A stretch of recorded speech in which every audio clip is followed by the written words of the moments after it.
Olá, pessoal. Boa noite, boa tarde a todos. A gente já tem bastante gente aqui, então vamos dar início. Primeiramente, sejam todos muito bem-vindos. A gente agradece muito a presença de todos, os nossos convidados, os patrocinadores e do público. Eu sou o Vinícius, eu faço engenharia de produção na Unicamp. Eu estou no Raiz do Esporte desde o ano passado e atualmente nessa gestão sou o diretor financeiro da organização. Viva, você está mutado. Pronto, foi. Bom, eu sou a Vitória, eu sou assessora de esportes no Raízes e eu faço parte desde o ano passado. A gente está muito feliz porque a gente teve 178 inscritos, já estamos com 108 na sala, acredito que ao longo do tempo vai entrar mais gente.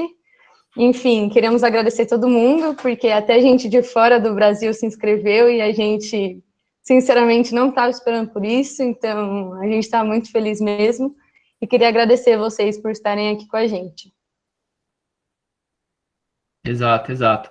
Então, eu vou passar a programação para vocês, algumas instruções iniciais. Primeiro, então, como a gente vem pedindo nos e-mails e nos posts do Instagram, a gente pede para todo mundo manter o microfone e a câmera fechada, por favor, só para não sobrecarregar muito aqui o Meet e atrapalhar um pouco o fluxo das coisas. Para quem se colocou a opção de participar dos sorteios, a gente vai dar mais 10 minutinhos para quem ainda não seguiu os patrocinadores e o Raízes para seguir, para a nossa comissão poder validar a participação de vocês no sorteio. E para quebrar um pouquinho o gelo, eu estava pensando, que tal cada um de vocês falarem a cidade de onde vocês estão?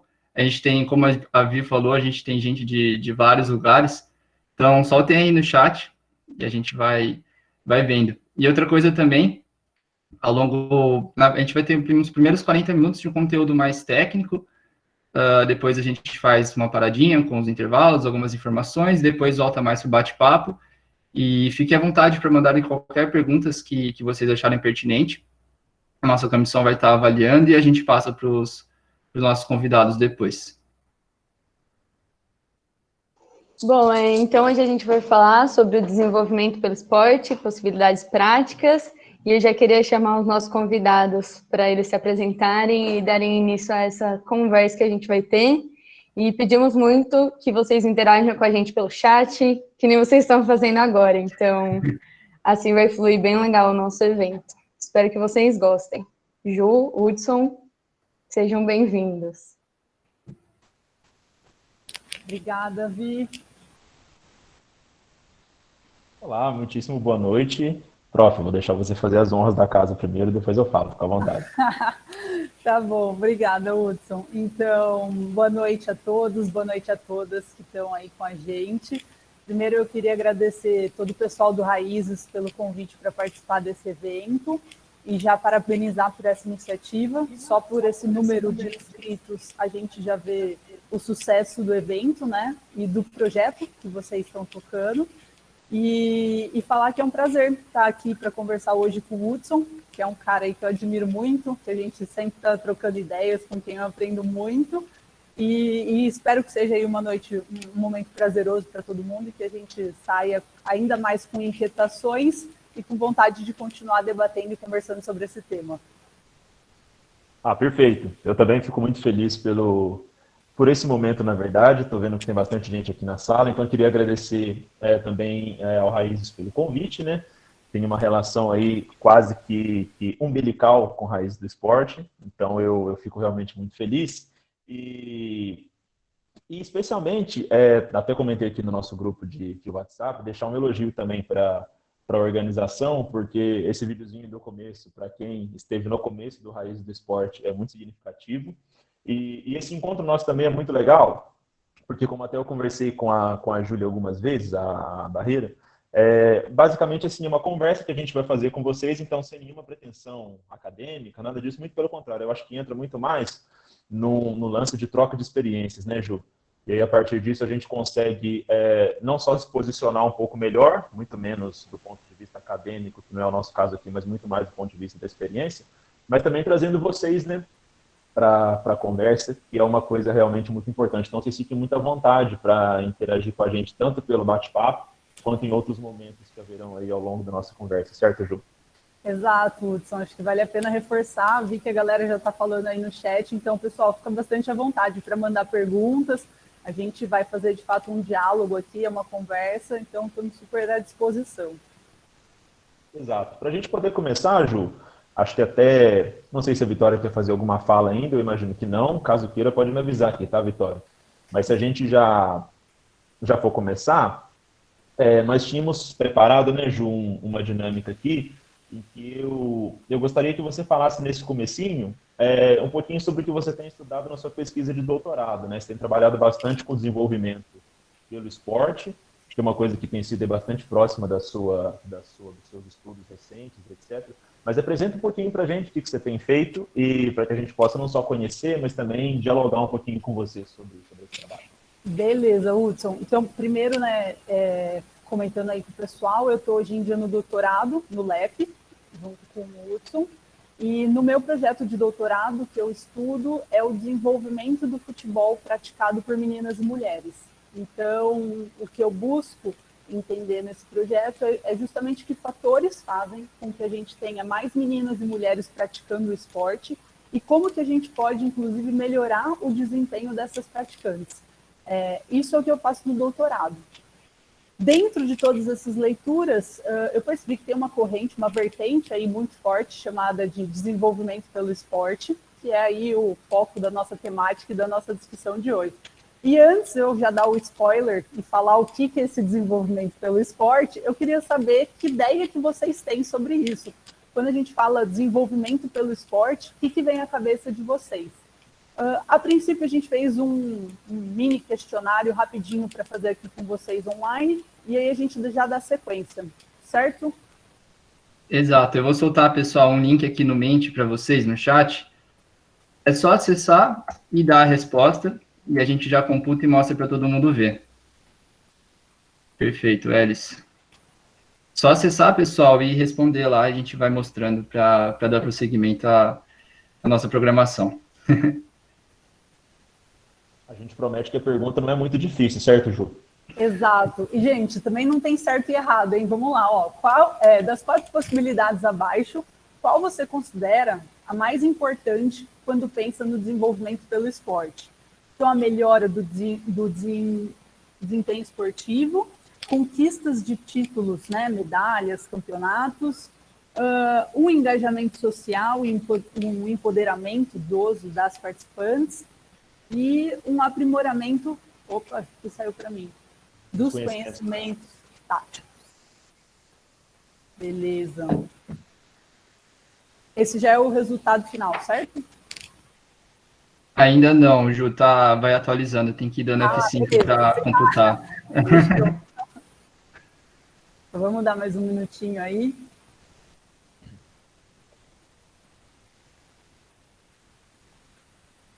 Por enquanto, uma vantagem muito grande, né, Ju, do nosso engajamento social. Você acha que dá tempo de ter uma virada aí nesse finalzinho ou você acha muito Olha, eu falaria, assim, com base nos meus conhecimentos estatísticos, que a gente já tem uma diferença significativa aí para quem está votando na opção do engajamento social.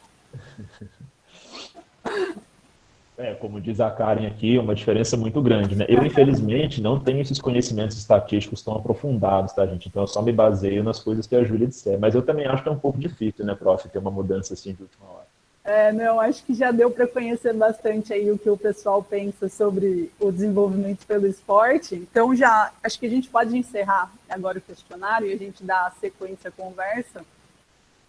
E, de fato, pessoal, quando a gente pensa, então, num trabalho ou num projeto que tem como objetivo promover o desenvolvimento pelo esporte, a gente parte do princípio que esse projeto ele vai desenvolver os aspectos táticos, os fundamentos técnicos, as capacidades físicas dos praticantes, mas que, além disso, ele tem um foco, ele é bastante voltado para o desenvolvimento das questões sociais e individuais desse praticante. Então, tem vários projetos de desenvolvimento pelo esporte que são voltados para a inclusão de pessoas com deficiência, para a inclusão de meninas e mulheres no esporte, que são voltados para pessoas em contextos de vulnerabilidade. Então, são projetos voltados, via de regra, para criar relações entre esses praticantes e para que essas relações, inclusive, fortaleçam, deixem esses praticantes mais seguros com a vida, com os desafios que eles vão encontrar na vida, e nos seus diferentes contextos. Então, de uma forma geral, aí, para a gente começar a nossa conversa, seria esse o nosso direcionamento, que foi bastante ao encontro do que vocês colocaram aí no questionário. E aí, eu já queria aproveitar esse gancho dessa resposta, que é o seguinte: quando a gente pensa no desenvolvimento pelo esporte, a gente tem muito essa questão da humanização. E eu sei que um cara que fala muito sobre isso, que estuda muito isso e que pode ensinar mais para a gente sobre esse aspecto é o Hudson. Então agora eu vou devolver a bola para ele e já perguntar o que é essa humanização. Você poderia contar um pouquinho melhor para a gente? Então, eu posso, prof. Aí, deixa eu até fazer uma observação sobre a sua fala, e eu acho que as pessoas também, especialmente que não estão acostumadas ao Raízes, ou seja, as pessoas de fora, né? A Vitória comentou aí que nós temos pessoas de todos os continentes, eventualmente até de outros planetas aí participando da nossa conversa, né? Isso é uma coisa muito importante. A Júlia falou uma coisa interessante, gente, que é a questão da vulnerabilidade, né? Pessoas em situação de vulnerabilidade. Para quem não sabe, esse é precisamente o público-foco do Raízes, tá? Ou seja, o público-alvo com que o Raízes trabalha são exatamente jovens meninos e meninas em situação de vulnerabilidade, né? Talvez até depois, Ju, você possa falar um pouquinho melhor para a gente sobre as repercussões que isso tem, como que isso é importante de se trabalhar quando a gente pensa no desenvolvimento, né? Talvez sejam as pessoas que mais precisam, né, desse cuidado. E com relação ao que você me perguntou, eu vou até, Ju, se você puder deixar o microfone aberto, eu vou te fazer uma pergunta. Eu vou falando em conta-gotas, tá? E a gente vai avançando assim. Você já ouviu um termo, os seus amigos da imprensa gostam de falar muito isso, um termo que diz assim, nós temos que olhar para o lado humano das pessoas e etc. Como que esse termo te desce? Quando você ouve assim, lado humano, ele desce bem ou você acha meio estranho? Olha, eu acho estranho a gente pensar em pessoas desumanas. Então, eu não vou usar a palavra do humano, mas o desumano soa bastante estranho para mim. Então, pensando nessa contradição, né, nesse dualismo aí entre as palavras, eu entendo o que essas pessoas querem dizer, né, pensar do lado humano, talvez não deixar as pessoas se robotizarem com vários elementos da vida e perderem um pouco essa questão da empatia. Mas isso sou eu falando bastante aqui do achismo, né, do dia a dia. E aí queria saber a sua opinião de quem já leu muito mais sobre esse assunto. Então, prof, é muito importante saber essa sua opinião, porque, vejam bem, gente, essa questão, esse termo lado humano, talvez vários de vocês tenham ouvido já também, especialmente as pessoas que estão envolvidas com o processo de treino, né? E esse termo sempre me incomodou, sempre assim, desde um certo momento, né? E, basicamente, esse tema da humanização, ele foi o tema do meu trabalho de conclusão de curso na Unicamp, né? A Unicamp, talvez só vale a pena eu fazer esse recorte aqui, Ciência do Esporte na Unicamp foi a minha segunda graduação, eu fiz um caminho um pouquinho diferente aí de maneira proposital, porque já desde muito tempo eu percebia que o esporte se baseava muito em questões humanas, de fato. Então, se eu não tivesse um conhecimento razoavelmente importante sobre as questões humanas, eu não ia muito longe, né? A minha ideia era mais ou menos essa. Então, eu fui estudar Ciências Humanas, fiz uma graduação nesse sentido, e aí, Ju, foi começando a ficar mais claro para mim o seguinte: quais são os problemas da gente falar que a gente olha para o lado humano, que a gente defende o lado humano? Porque eu não sei se você concorda comigo, até quando a gente ouve esse termo, ele é falado assim até com um tom meio otimista, né?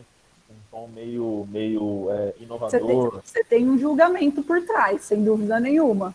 Exato. Só que aí pelo menos tem duas coisas que me pegam. Eu não sei se você concorda e se as pessoas que estão aí com a gente também concordam. A primeira é o seguinte: você falou, né? Quando a gente fala do lado humano, meio que fica subentendido que existem, então, pessoas desumanas, né? Exato. Muito embora nós estejamos passando por um momento de demasiada desumanidade, talvez não seja exatamente o caso a gente insinuar que algumas pessoas não são humanas, né? Então, esse é o primeiro ponto. Mas o que realmente me chama a atenção é o seguinte: quando a gente fala de lado humano, não sei se você concorda, fica subentendido que o ser humano tem lados. E que aí, basicamente, a humanidade do humano é apenas mais um lado, e nada além disso, entendeu? Então, isso significa, por exemplo, que nessa pergunta que a gente fez, eu sinceramente não vou me lembrar agora de cabeça as 4 alternativas, mas vamos imaginar aqui que a gente estivesse falando, por exemplo, pensando de variáveis dentro dos jogos esportivos coletivos, né? Vamos pensar aqui, ou até nos individuais, vamos pensar em aspectos técnicos, táticos, físicos e mentais, por exemplo. Fica subentendido que esse lado humano é mais um lado junto do técnico, e junto do tático, e junto do físico, e junto do mental. E, a meu ver, não é disso que se trata. Quando a gente fala da humanidade do humano, ou, portanto, da humanidade das pessoas, a gente fala de uma coisa que está além das questões dessas variáveis e que está antes dessas variáveis.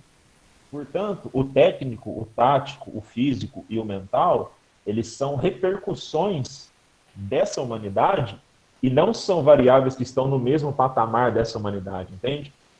Isso, cara, para mim faz toda a diferença, porque o que acontece no fim das contas?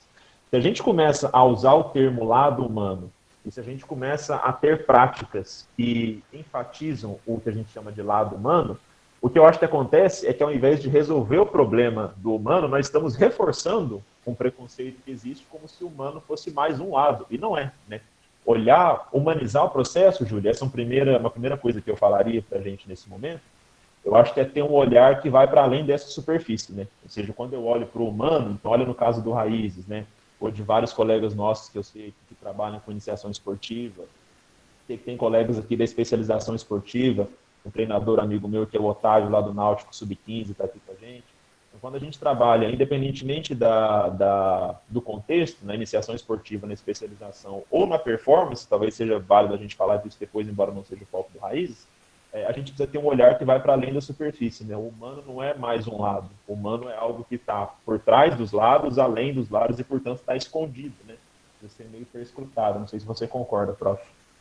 Entendi. Mas aí me gerou uma outra dúvida sobre esse chamado processo de humanização.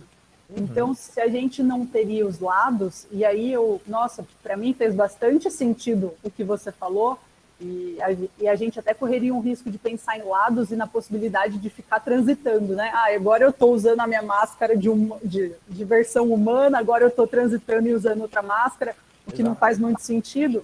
Mas, e pensando nesse processo de humanização, o que seria esse contínuo aí? Então, essa é uma coisa muito interessante, porque até para eu pegar o começo da sua fala, eu vou passando para você também, né, para a gente fazer um diálogo. Para eu completar esse negócio do lado humano, fica subentendido que, assim, se a gente fala de lados, é como se fosse uma forma geométrica, certo? Sim. E a gente sabe que o humano não é uma forma geométrica, né? Nós não somos um triângulo, um retângulo, qualquer outra coisa.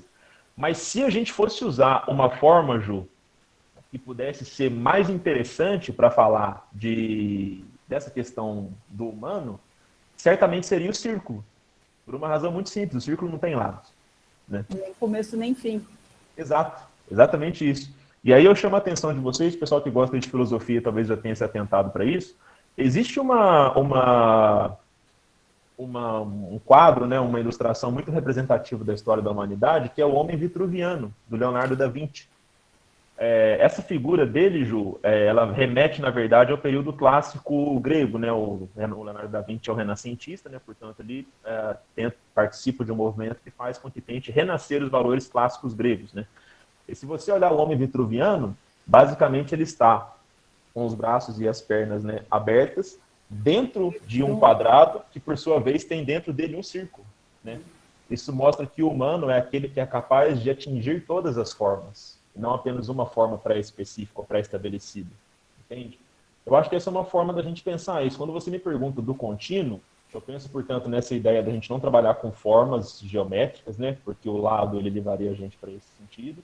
E aí penso numa outra questão, Ju, que aí eu vou levantar para você cortar também a partir da sua pesquisa, que eu imagino que possa se enquadrar, que é o seguinte: o contínuo desse processo de formação, ele não é uma linha, né? Ele nunca é linear. As coisas não vão acontecendo sendo o ponto B uma evolução natural do ponto A, né? Então, para muitas pessoas aqui que são têm essa prática como treinadores e treinadoras, ou já foram atletas, ou estão trabalhando com gestão, né? Isso fica muito claro no nosso dia a dia, né, prof? As coisas não vão se encadeando de uma forma linear. Pelo contrário, elas acontecem de uma forma ondulatória, completamente caótica, muitas vezes difícil de ser interpretada, né? Portanto, esse contínuo da humanização, ele é um contínuo que já parte do caos, né? Ou seja, ele parte de uma premissa completamente caótica, como é a própria vida vivida. Eu não sei se, pensando na sua pesquisa e também nas suas experiências, se isso faz sentido para você ou não. Não, na hora que você estava falando, eu estava tentando fazer essa aproximação. E acho que essa ideia de ver o ser humano da sua forma integral seria um foco quando a gente está pensando no desenvolvimento pelo esporte.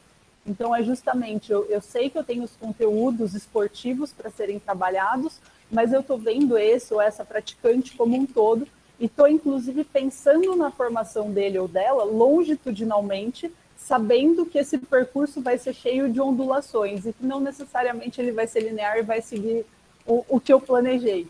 Aí eu acho que vale a pena a gente também ponderar, assim, isso não quer dizer que não seja importante a gente ter um currículo de formação, pensando num processo de formação a longo prazo, pensando em quem que é esse praticante que eu quero formar, o que eu quero que ele saia sabendo, respeitando as fases e as etapas de formação dele. Então, tudo isso deveria estar presente quando eu penso nesse projeto aí voltado para um desenvolvimento pelo esporte, mas não que necessariamente ele é fechado em caixinhas imutáveis para o resto da vida. Longe disso, que isso vai ser readequado conforme as pessoas vão se formando e conforme as pessoas que trabalham na própria organização também vão dando nova cara para esse projeto. Não, exato, perfeito, perfeito. E aí, Ju, tem uma coisa que eu não sei se faz sentido para você também, mas especialmente nesse período do distanciamento, eu tenho não só pensado, como eu tenho sentido muito isso, né?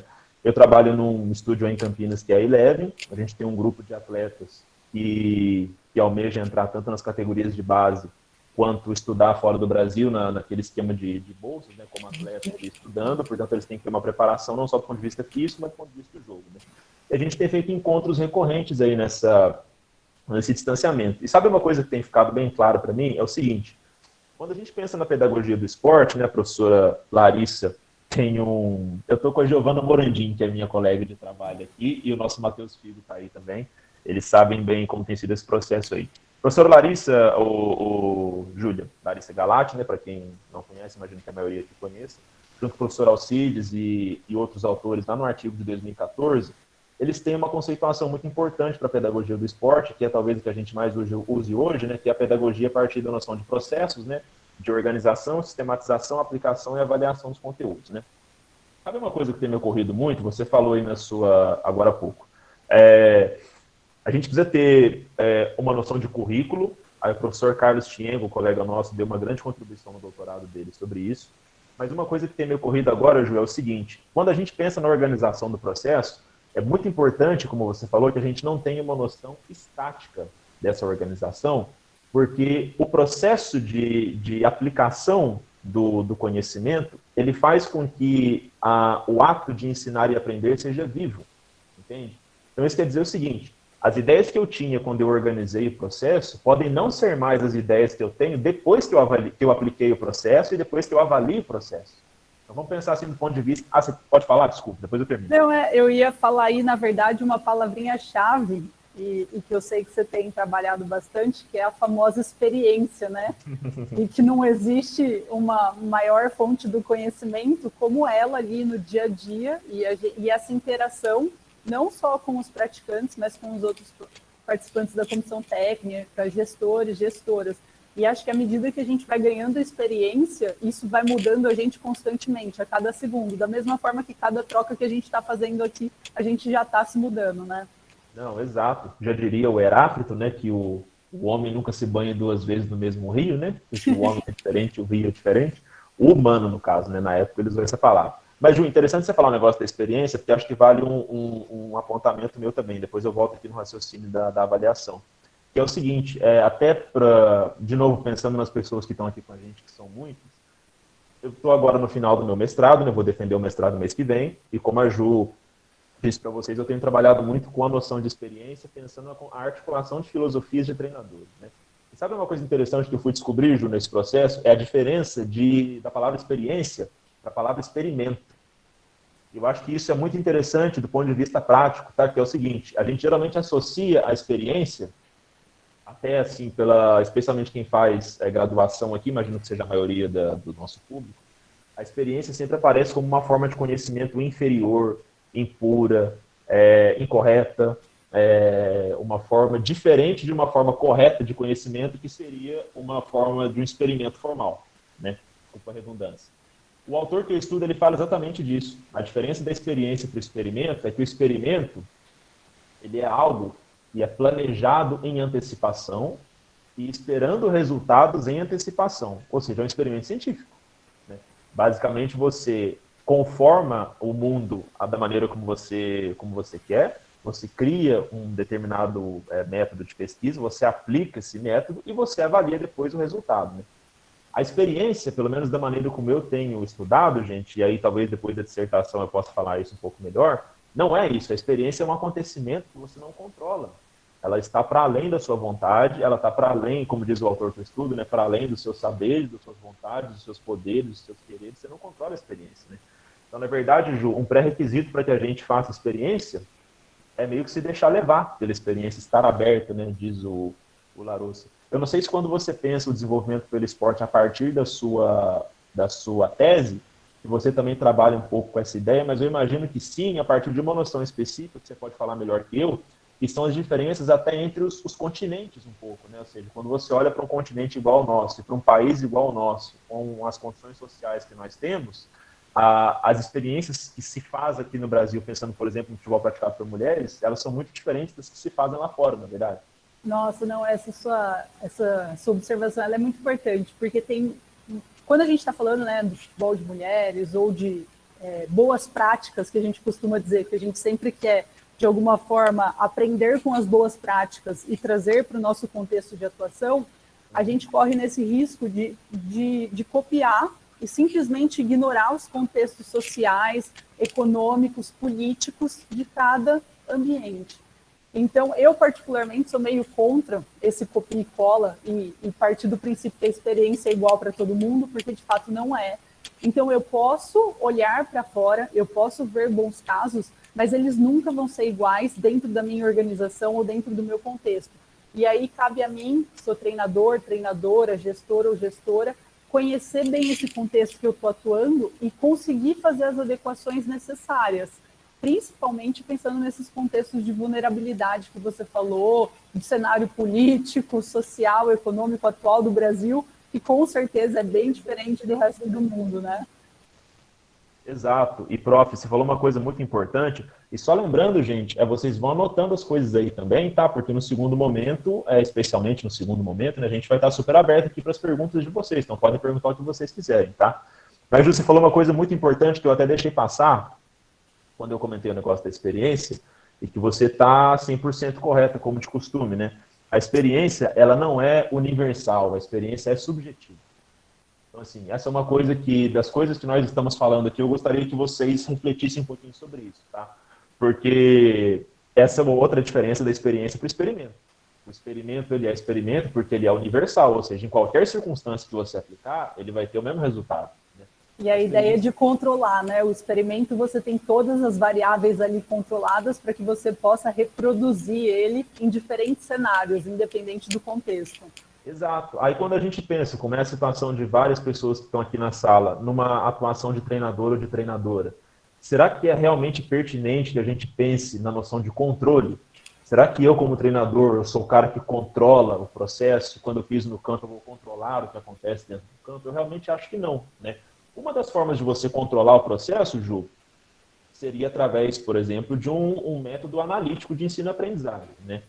Mas a partir do momento que a gente supera essa noção do método analítico, ou seja, aquele que reduz o todo a menor parte possível para depois religar as partes todas, né? O analítico remete à análise lá do René Descartes. Quando a gente ultrapassa essa noção, e a gente chega, por exemplo, numa noção de ensino-aprendizagem a partir de jogos, a gente entra num terreno que é muito terreno da experiência, né, Júlio? Porque, especialmente por um motivo muito evidente, que é o seguinte: quando você... Eu não sei se fica claro isso para as pessoas que nos assistem, eu queria saber o que você acha também, Ju, pela sua experiência como treinadora também, né? Existe uma discussão hoje muito grande, cara, com relação aos jogos que você usa dentro de uma metodologia baseada em jogos, né? Então, vamos pegar um exemplo. Eu sou treinador, eu assisto um vídeo do Flop, eu tenho a minha turma sub-12, e eu falo assim, não, eu vou aplicar o meu treino do Flop com a minha turma sub-12 e os meninos vão jogar demais, etc, etc. Então tem dois problemas aqui. O primeiro, que eu acho que não é o central, é que nós estamos pegando um treinador de rendimento e estamos aplicando o treino desse cara para uma categoria sub-12. Esse é um problema importante.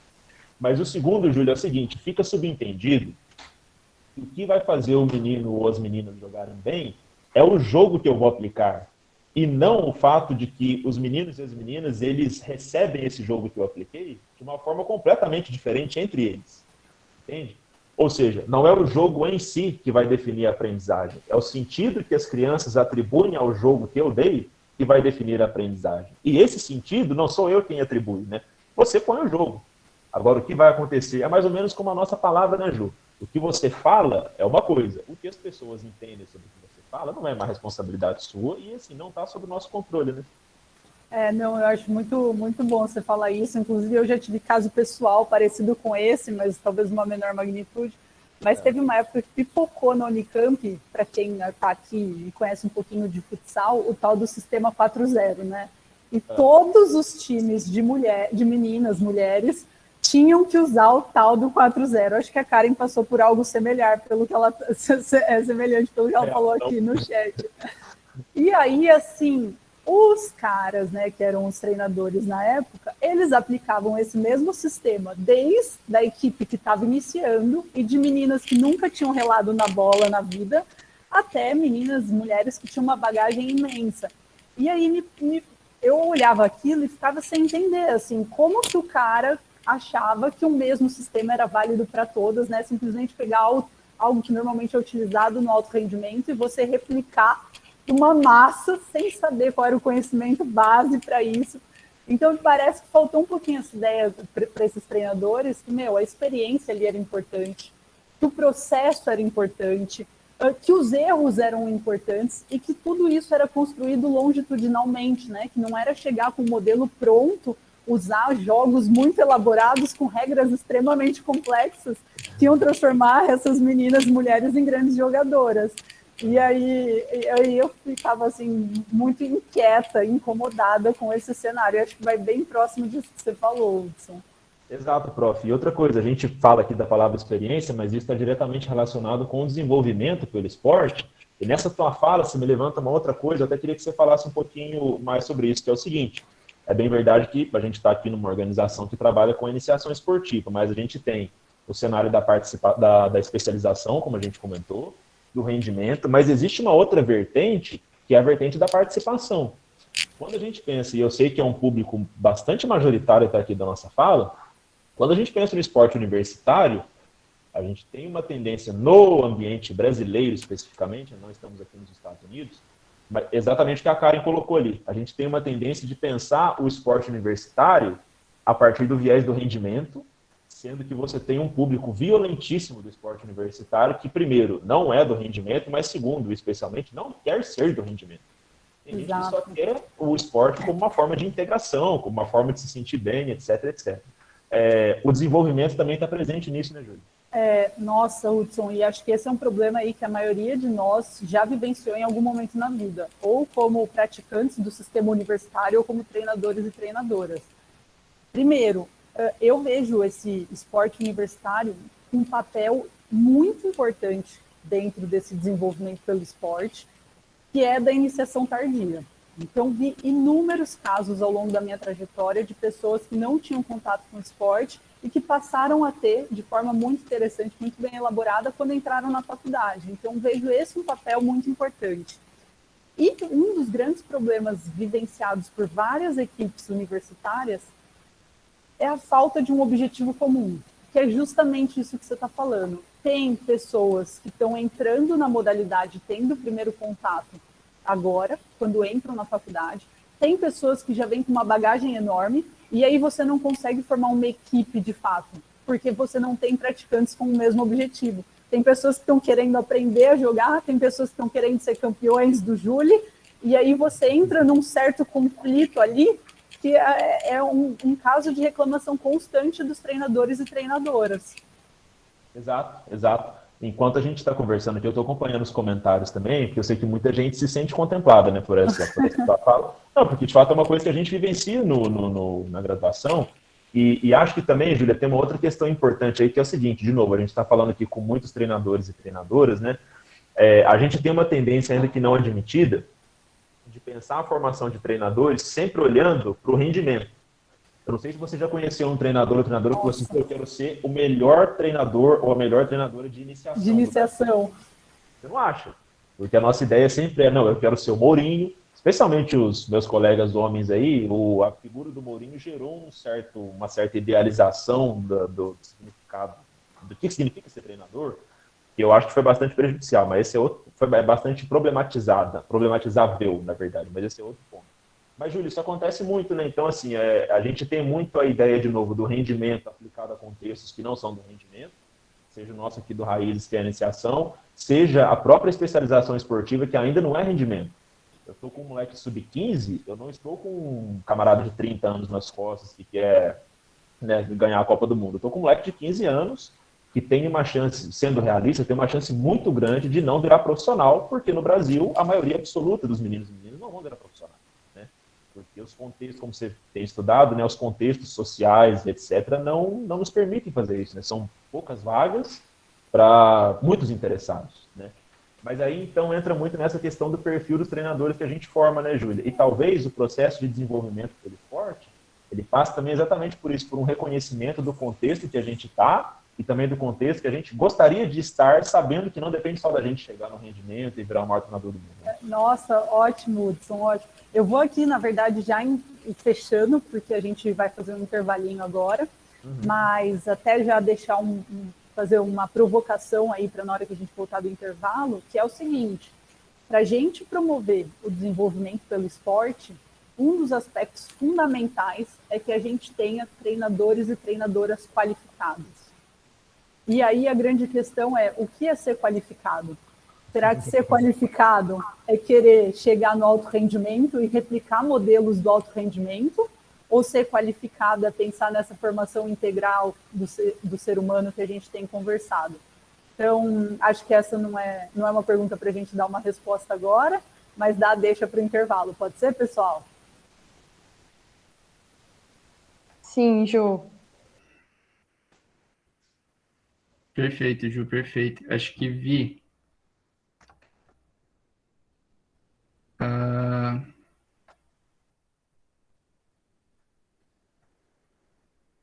Elis, você pode preparar o vídeo das crianças, por favor? Aí, Vi, se você puder contar para todo mundo um pouco mais sobre o Raízes. Certo, eu vou falar um pouquinho, então, da nossa organização, para quem não conhece. O Raiz é uma organização estudantil sem fins lucrativos, formada por alunos da Unicamp de Limeira, que oferece aulas gratuitas de esporte para as crianças da comunidade do entorno da faculdade. E essas aulas são pautadas na metodologia lúdica da pedagogia do esporte, que a gente estuda bastante no curso de Ciências do Esporte. Então, resumindo, o nosso objetivo é não oferecer esporte pelo esporte, e sim transmitir valores para essas crianças. Então, agora a gente vai mostrar um vídeo para vocês de alguns relatos delas, para vocês conhecerem melhor e verem o impacto que a gente tem na comunidade de Limeira.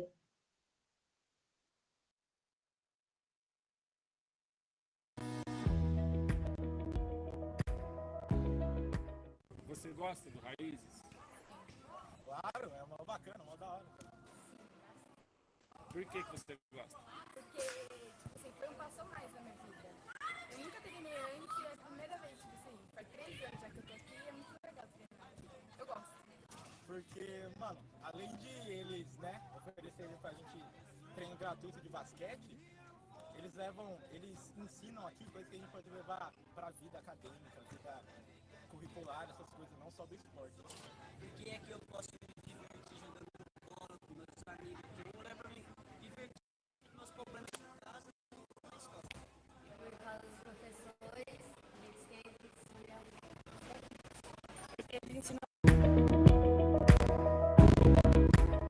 Você gosta do Raízes? Claro, é uma bacana, uma da hora. Por que você gosta? Porque, tipo assim, foi um passo a mais na minha vida. Eu nunca treinei antes, é a primeira vez, tipo assim, faz 3 anos já que eu tô aqui, é muito legal treinar aqui. Eu gosto.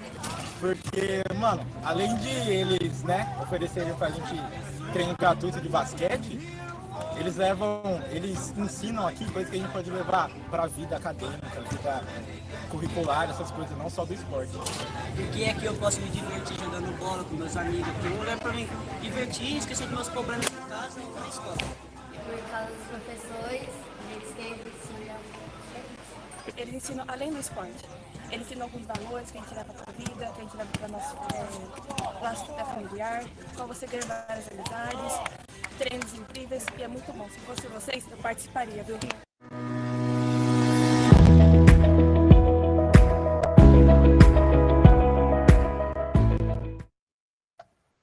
Exato, obrigado, Elis.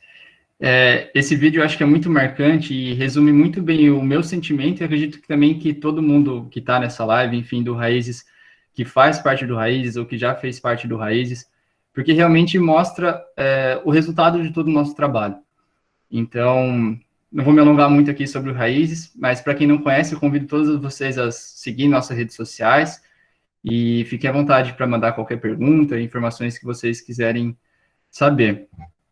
Então, pessoal, vamos para o momento bem aguardado também, vamos dar início ao nosso primeiro sorteio, que vai ser do Açaí da Barra, um copo de 500 ml no Açaí da Barra, do Jardim Aquários, em Limeira, que, inclusive, só fazendo uma observação, eu lembro uma vez que a gente levou açaí para as crianças num festival e, nossa, cara, eu tava junto com o Isaac distribuindo o açaí e ter visto quão felizes elas ficaram foi realmente muito, muito legal, assim, eles pedindo para levar para as famílias também, tudo. Então, Elis, você pode, por favor, mostrar o vencedor para a gente? Nosso primeiro sorteio. Teremos 5 sorteios ao longo da programação.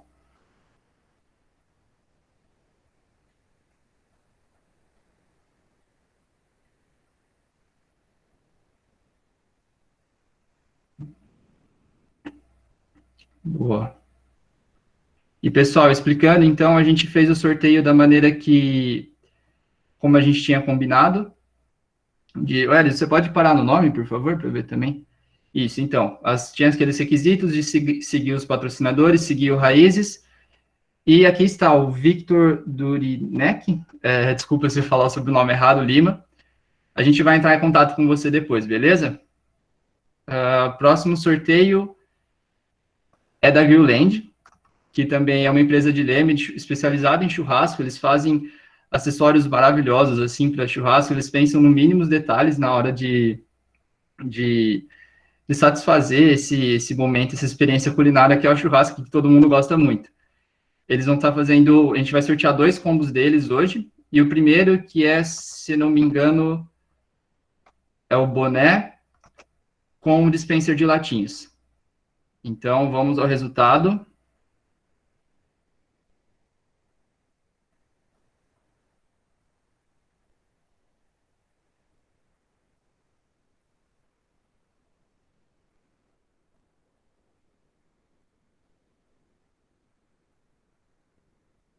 Desculpa, Edson, pode dar uma paradinha. Laura Carraro Costa, perfeito. Laura, parabéns, e a gente vai entrar em contato com você também para pedir algumas informações. Muito bem, acho que agora dos sorteios no intervalo eram esses. Exato, Vi, fique à vontade para tocar. Bom, a gente vai voltar agora, é o momento que o nosso bate-papo realmente chega ao seu ápice, então a gente espera bastante interação de vocês aqui no chat, e eu queria começar com a pergunta que o Thomas mandou, só um segundinho. Ele mandou assim, ó: daria para dizer que o processo de treinamento, desenvolvimento é ao mesmo tempo um processo de experiência, imprevisível, incontrolável, e de experimento, planejamento, organização, intenção, ou não é por aí? Perfeito, Vitória. Muito bom. Deixa só eu ver se não sei se a Ju já está aí ou se ela está Tô aqui. Tá aí, prof. Então, coisas que eu preciso dizer. Primeiro, Ju, você viu que pressão da Vitória ali, agora que chega ao ápice da conversa. Exato. Mas vamos driblar essa pressão aí da seguinte forma. Primeiro, Thomas, obrigado pela pergunta. Hudson, só antes de você começar a responder, Thomas, sua pergunta foi muito boa, porque, de fato, você conseguiu resumir em uma pergunta tudo que a gente estava conversando nessa primeira parte. Então, assim, obrigada e muito bom mesmo. Não, excelente. A pergunta é ótima e assim, uma das características, eu acho, né, prof, da pergunta que é ótima, é que responder também não é tão fácil assim. Né? Exato. O que eu posso te dizer, Thomas? Eu te diria que não. Não é um processo não sei se foi essa palavra que você usou, sei que não foi, aliás, foi algo próximo disso, mas não é bem, eu não vejo como uma mistura de experiência e experimento. Porque eu acho que o processo de treino, quando você está dentro do campo, ele não é em nada controlável, vamos dizer assim. Você tem hipóteses, né? Você tem apostas que você faz, que é o jogo que você aplica, que é uma organização que você construiu, né? Seja na sua cabeça, seja de maneira escrita. Mas quando você aplica esse jogo, ou quando você vai se relacionar com as pessoas, ou quando você vai avaliar esses processos mesmo, que é uma coisa não linear, como a gente comentou aqui, geralmente, da maneira como eu vejo, não vai na lógica do experimento. O experimento, como a gente conversou, ele é universal, ele é inteiramente controlável, ele tem resultados, sendo universal, se você aplica um experimento num grupo A, num grupo B e num grupo C, espera-se, não diria nem grupo, também num contexto A, B e C, espera-se que você tenha resultados idênticos. E quando eu penso no processo de treino, Thomas, eu não vejo assim. Se você aplicar o treinamento do flop hoje no time sub-11 do Raízes, o resultado vai ser 1 no flop. Se você tiver 2 times do Raízes, por exemplo, um sub-11 e um sub-13, no sub-11 o jogo vai sair de um jeito, no sub-13 vai sair de outro. E às vezes, na mesma categoria, o mesmo jogo, com os mesmos jogadores, com o mesmo treinador, vão ser 2 jogos completamente diferentes. Porque são 2 situações completamente diferentes. E aí eu acho que isso incorre, né, prof, na dimensão da experiência, disso que é muito difícil da gente... A experiência é aquilo que você não consegue pegar, né? Ela escapa pelos seus dedos. Mas não sei, prof, pensando na sua tese, na noção de desenvolvimento e na sua experiência, também não faz sentido, não. Não, eu fiquei pensando aí nessa pergunta do Thomas e eu acho assim, primeiro, a gente defende, sim, essas 4 bases da pedagogia do esporte, né? O planejar, o organizar, o sistematizar e o avaliar. Então, a gente está partindo desse princípio. Mas, o que vocês pensam quando a gente fala em planejar? Vocês pensam em uma agenda toda detalhada, com horários definidos, com coisas fechadas, imutáveis? Porque a minha interpretação desse planejar da pedagogia do esporte não é essa. Esse planejar é responder uma pergunta: aonde você quer chegar? Você como treinador, você como treinadora, como gestor, como gestora, aonde você quer chegar com esse seu processo de ensino? Então, o planejar é ter um norte, porque se eu não sei para onde eu quero ir, tanto faz o que eu estou dando no treino. Mas se eu tenho um norte, já é um bom começo. Então, eu iria nesse sentido. O que seria se organizar? Esse organizar é saber que quando eu vou ensinar um esporte, eu tenho uma cartilha de conteúdos infinitos para passar ao longo desse processo longitudinal. E que se eu conseguir, de alguma forma, colocar eles de forma sequencial, eu, pelo menos, vou garantir que esses praticantes tenham acesso, ou que, pelo menos, eles vivenciem, que eles experienciem esses conteúdos ao longo da vida. Então, por isso que seria o interessante o organizar. E o sistematizar? O sistematizar significa escolher métodos para eu dar meu treino. Eu vou usar o método analítico, eu vou usar os jogos. Bom, o que você quer dentro do seu projeto? Se o seu projeto busca que seus praticantes socializem, criem relações, para mim parece um pouco contraditório você usar um método analítico de forma descontextualizada e individualizada.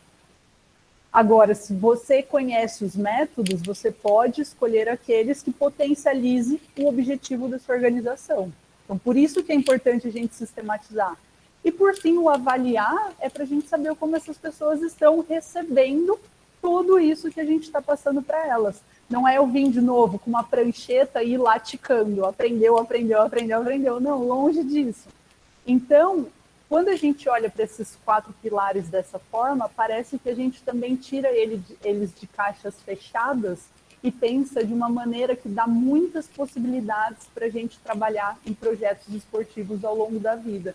Então, penso sim que planejar, organizar, sistematizar e avaliar são importantes, mas que eles não são elementos fechados e que eles vão depender, de fato, da experiência desses jogadores, jogadoras, treinadores, treinadoras e por aí. O que você acha, Hudson? Prof, eu concordo com tudo que você diz, cara, sempre, mas nesse caso também, porque você falou uma coisa muito importante, você falou 2 coisas que eu escrevi que eu preciso citar. Enquanto isso, gente, vocês vão fazendo as perguntas que vocês quiserem, tá? Seja aqui pelo bate-papo, ou seja, caso haja alguma outra forma aí, e aí a Vitória nos avisa. Mas, prof, você fez uma referência que eu imagino que não foi sem querer, da Alice no País das Maravilhas, né? Você citou aí uma passagem... Clássico. Quando a Alice conversa com o Gato Louco, né? Que o Gato Louco pergunta para ela para onde ela vai, ela diz que não sabe, e ele responde, bom, para quem não sabe para onde vai, qualquer caminho serve. Né? Exato. E aí, de fato, quando a gente pensa no processo ou nos processos da pedagogia do esporte, eu concordo muito contigo, né? Essa organização, ela dá uma ideia de sentido, né? De onde a gente quer chegar. Isso é muito importante. O que não significa, né, Júlio, que a gente vai chegar. Né? Essa é uma coisa importante também. A gente não precisa chegar nos lugares que a gente escolheu anteriormente, porque essa escolha não é exatamente nossa, pelo menos eu vejo assim, ela é mais do mundo, né? É uma relação nossa com o mundo, em que em alguns momentos o que a gente pensou de fato vai acontecer, em outros não vai. E isso tudo bem. A pergunta que você fez, Thomas, eu vejo muito dessa forma. Quando você pensa num jogo de, sei lá, 6 contra 6 com um coringa, e você quer estimular a manutenção da posse de bola e você coloca uma regra, não sei, de 2 toques, na sua cabeça pode ser um jogo maravilhoso. E pode chegar na hora, o jogo sai horrível, porque o espaço que você colocou foi pequeno, porque os atletas não estão num dia bom, porque você não está num dia bom. Não sei se vocês sentem isso como treinadores, mas pelo menos eu fico me observando muito e percebendo coisas que eu faço que eu discordo completamente de mim, entendeu? Chego em casa e falo, nossa, o que eu fiz ali? Não era para eu ter falado isso, entendeu? Porque nós somos humanos, né, próprio? A gente pensar o processo de humanização é pensar a nossa própria humanidade, né, os nossos limites. Tem dia que você está bem, tem dia que você está péssimo, né? E ok.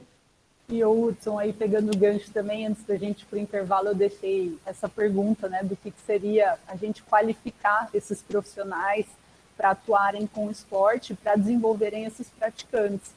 E vejo que uma das grandes respostas para esse qualificar é a gente conseguir ensinar essas pessoas a refletirem sobre as suas próprias práticas. Então, eu também costumo falar que eu mais erro na hora que eu estou ensinando ali no ato de dar aula do que acerto. E toda vez que eu acabo a aula, eu deixo tudo anotadinho para tentar não cometer pelo menos os mesmos erros numa próxima dinâmica. Então, acho que a gente tem que pensar em duas coisas. Primeiro, o erro sempre vai ser parte do processo, tanto o nosso erro como pedagogos e pedagogas, como o erro das pessoas que estão praticando, ou seja, numa sala de aula, e que está tudo bem, e com esse erro todos nós a gente vai aprender. E a segunda coisa é a gente conseguir refletir constantemente sobre esse erro. Ou chegar em casa, né, depois de um treino e pensar, putz, o que eu fiz que foi muito bom e que eu posso aprimorar? Ou o que eu deveria repensar para uma próxima atividade? E foi meio que você falou, né, o que você faz como treinador. Toda vez que você chega em casa, você fala, putz, isso daqui foi muito bom, mas isso eu não devia ter falado. É meio que nesse sentido, né, Hudson? Não, exato, prof. Deixa eu só fazer um adendo aqui, que a nossa sempre elogiável Mayrim Mota comentou aqui embaixo. A gente está falando, de fato, de melhores atletas praticantes e melhores treinadores, treinadoras, né? Júlia, você falou uma coisa, cara, se você me permite. Você quer um spoiler do meu mestrado, Júlia? Eu posso dar um spoiler do meu mestrado? Eu adoraria. Então eu vou fazer isso. Está gravado, mas não tem problema. O Alcides não vai se preocupar, não. Você falou uma palavra muito importante, que é a palavra reflexão, né? E especialmente para quem estuda isso, gente, é muito... Não só para quem estuda, né, prof? A gente usa muito essa palavra reflexão, né? Que na literatura do Coach Education, né, do chamado Coach Education, aparece muito essa palavra reflexão. Eu tenho um ensaio escrito na minha dissertação, prof, em que eu falo de várias coisas e eu, assim, faço uma observação sobre essa palavra reflexão. Queria saber o que você acha. Mas, basicamente, eu faço uma observação que é a seguinte. A gente sempre parte da palavra reflexão como se ela tivesse uma conotação apenas. A reflexão, geralmente, como aquele sentido do qual você sai de si mesmo e você se olha de fora para dentro como se fosse um espelho, entende? Ou seja, como se houvesse uma luz, né, que é fletida no espelho, e a partir do espelho ela é refletida, né, ela volta para você. Então você se vê a partir do espelho. Mas tem outro sentido, prof, e aí eu uso o autor meu de referência, que é o professor Jorge Larossa, que é um filósofo espanhol. Ele fala da reflexão quando você olha de dentro para dentro. E aí tem uma diferença muito grande, porque quando você olha de fora para dentro, quer dizer que, da mesma forma que você, se olhando de fora, consegue ver coisas em você que você não via antes, as pessoas também podem ver, porque afinal você está vendo de fora para dentro, as pessoas também estão fora. Né? Mas quando você reflete olhando de dentro para dentro, procurando em você coisas que você não havia procurado antes, essa é uma possibilidade da reflexão que é só sua. Ninguém mais pode fazer para você. Qual que é o problema? O problema não, mas qual que é a questão que eu levanto com esse negócio da reflexão, gente, que eu acho muito importante. A reflexão é um processo, de fato, muito necessário para o nosso crescimento e para que nós não fiquemos acomodados, né, independentemente da nossa atividade. Mas, ao mesmo tempo, prof, existe um certo viés na literatura com o qual eu discordo, de que, assim, se você não foi bem sucedido como treinador, talvez, ou como treinadora, talvez você não tenha refletido o suficiente. Eu discordo profundamente disso. Porque, como a gente conversou, né, Júlia, não é só disso que se trata, né? Ou seja, a reflexão é um processo muito importante para o seu crescimento, mas não é a capacidade de refletir que vai definir se você vai ter sucesso ou não. Não é só isso, né? Existe uma série de variáveis sociais que escapam do nosso controle, variáveis da vida mesmo, e que quando a gente pensa nessa qualificação do treinador, Júlia, eu levanto para você, eu vejo também muito por esse lado do reconhecimento dos próprios limites. Eu posso refletir muito, você falou um termo maravilhoso, cara, porque eu conversei isso com 2 colegas meus no fim de semana, que você citou o termo ticando, né? A gente tem muito essa noção da nossa formação, que formar-se como pessoa, inclusive, é você ir fazendo tiques, né? Eu fiz a minha graduação, eu fiz o meu mestrado, fiz o doutorado, eu fiz isso, fiz aquilo, casei, tive filhos, etc. E a vida de sentido não é exatamente essa, né? Não é tiques que você vai fazendo, né? A maneira como se constrói a vida talvez seja por outra via, né, Ju? E eu acho... não sei se você estava falando da reflexão, né?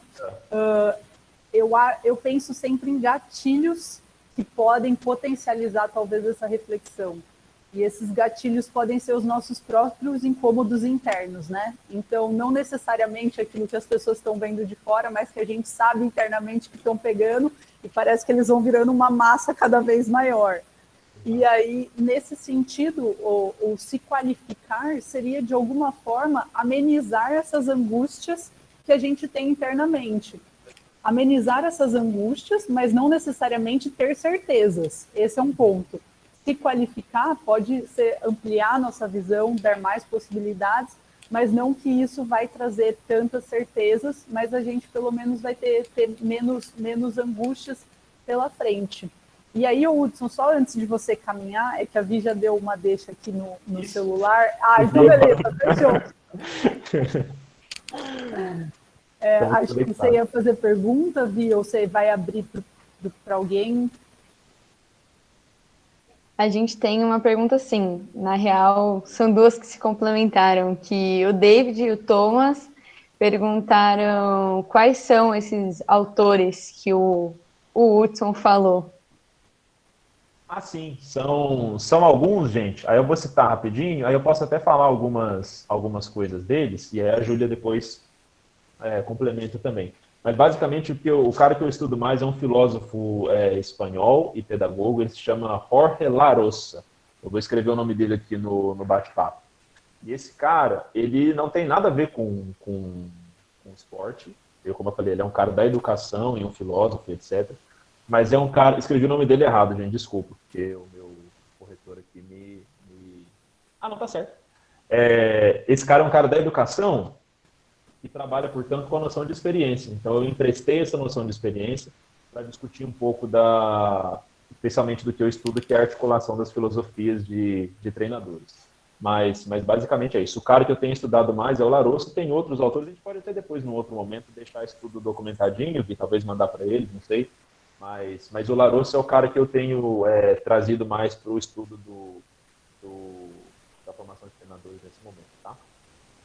Boa. Hudson, só pegando o gancho, eu estou deixando aqui, acabei de deixar no chat também, o link para uma revista que é só sobre desenvolvimento pelo esporte. Então, é uma revista científica para quem ainda está aí na universidade e que ainda tem acesso, está mais acostumado com essa leitura. Então, para quem se interessa por esse tema, que ela é mais... E é uma revista que não só traz artigos acadêmicos fechados, mas naquele modelo tradicional, ele traz muito boas práticas. Então, um cara que fez algum projeto de desenvolvimento pelo esporte, achou bem sucedido, escreveu ali de uma forma organizada e está compartilhando com a comunidade. Então, para quem tem mais interesse, quer conhecer mais, vale a pena entrar no link dessa revista. Exato, prof, perfeito. Aí deixa eu até levantar de novo para você aqui, que você, Vitória, se você tiver outra pergunta, você avisa, tá? Eu estou de olho aqui também no WhatsApp.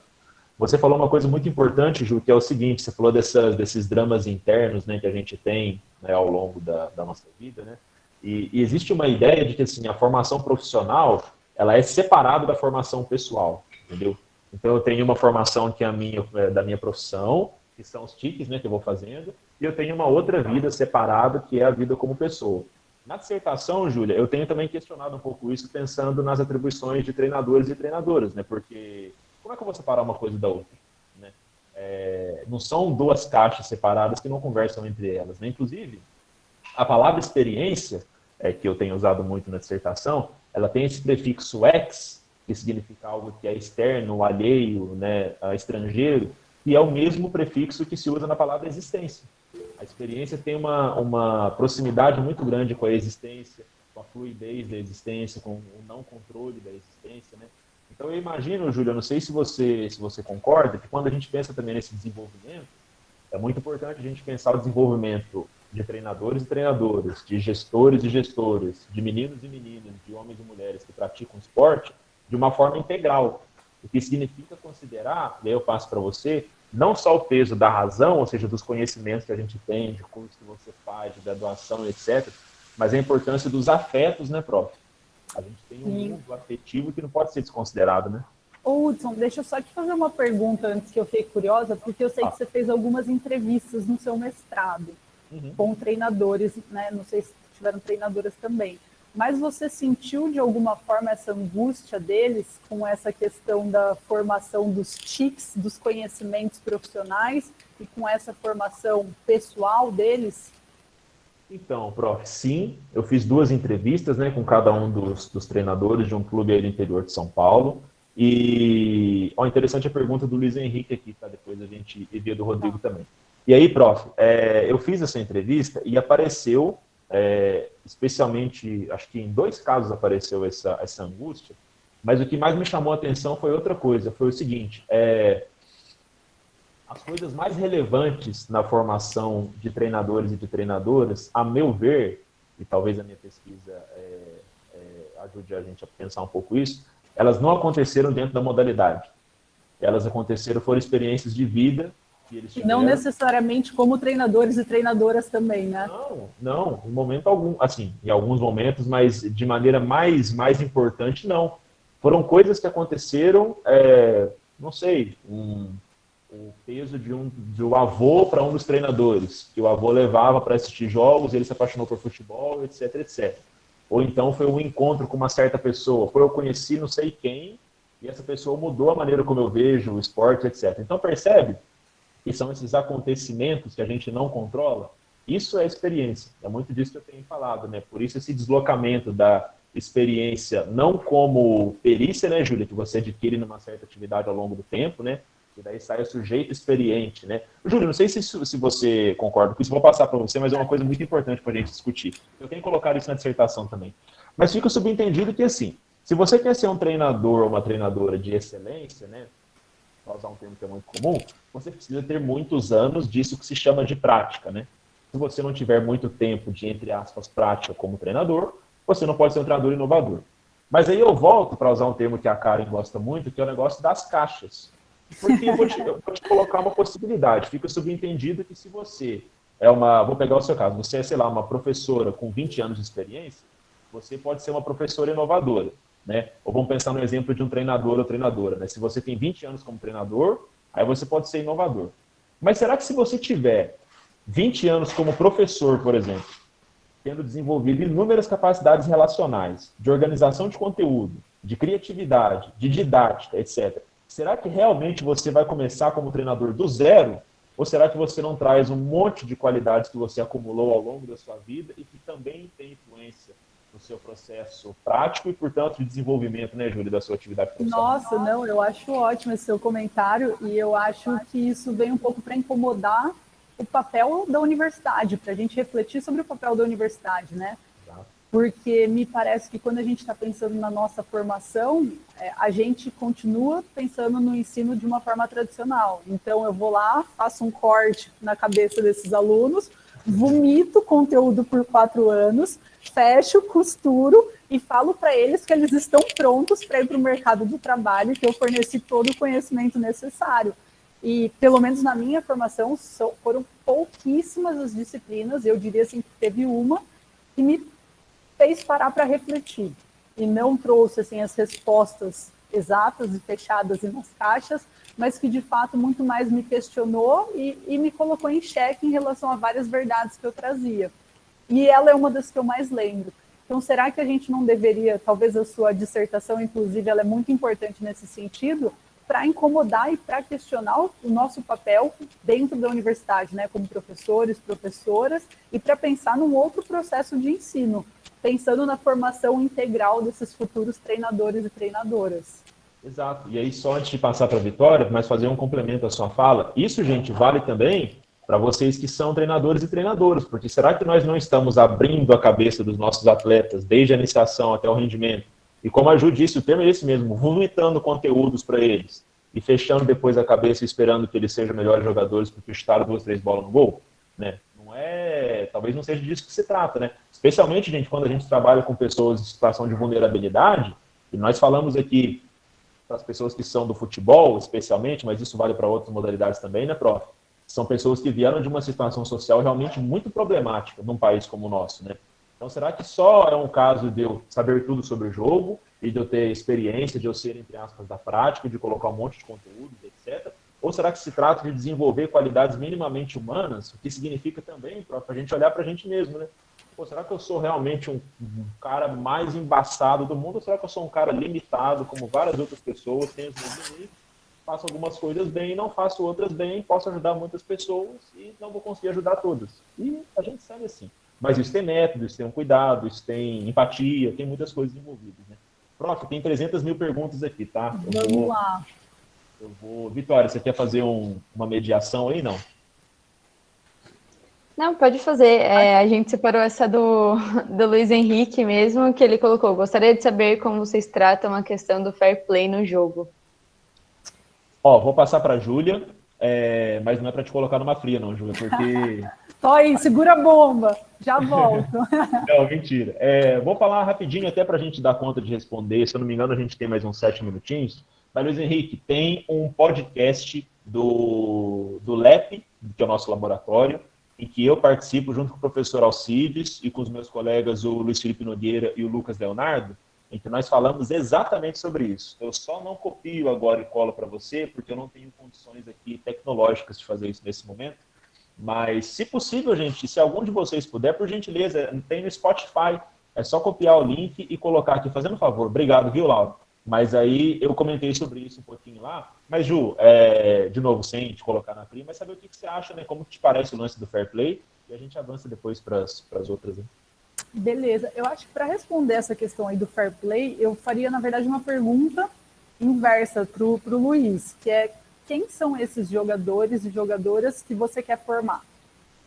Então, você quer, quando você está ali na beira do campo ou da quadra, você acha que vencer vale acima de tudo e que se você precisar machucar ou entrar em algum embate com o adversário, que isso faz parte do processo, ou não, que aquilo ali é um processo de socialização, que é um processo de trocas, que se inclusive não tiver o seu adversário, você não joga, você depende dele para que o jogo aconteça.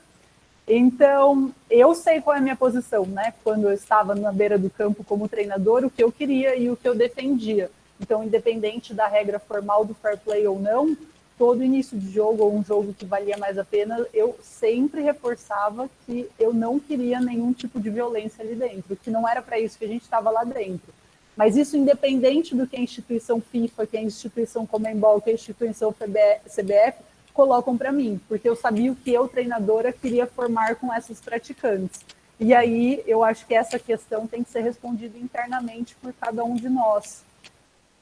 Perfeito, prof. Aí, antes de passar para a próxima pergunta, aí, Vitória, você fica à vontade para selecionar. Eu quero fazer um comentário em cima disso, Ju, mas eu vou fazer mais uma provocação aí para as pessoas que estão nos assistindo. Eu comentei aqui com vocês, e a Júlia também, sobre esse lance da humanização. A provocação que eu faria é o seguinte: qual que é o papel dos afetos tidos, entre aspas, como ruins no processo de formação do nosso atleta? Por exemplo, a gente pensa no fair play, tá, Luiz? Então, eu quero formar meninos e meninas que são, não sei, disciplinados, ou que são respeitosos, ou etc.